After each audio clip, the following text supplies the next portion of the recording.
امام مالک نے نافع سے خبر دی، انہیں عبداللہ بن عمر رضی اللہ عنہ نے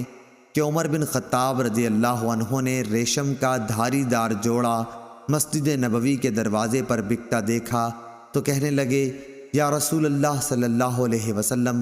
بہتر ہو اگر آپ اسے خرید لیں، اور جمعے کے دن اور وفود جب آپ کے پاس آئیں تو ان کی ملاقات کے لیے آپ اسے پہنا کریں۔ اس پر حضرت صلی اللہ علیہ وسلم نے فرمایا کہ اسے تو وہی پہن سکتا ہے جس کا آخرت میں کوئی حصہ نہ ہو۔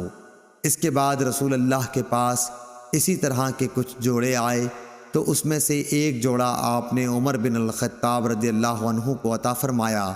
انہوں نے عرض کیا، یا رسول اللہ صلی اللہ علیہ وسلم،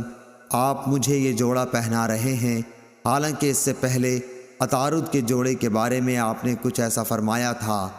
رسول اللہ صلی اللہ علیہ وسلم نے فرمایا کہ میں نے اسے تمہیں خود پہننے کے لیے نہیں دیا، چنانچہ حضرت عمر رضی اللہ عنہ نے اسے اپنے ایک مشرک بھائی کو پہنا دیا جو مکے میں رہتا تھا۔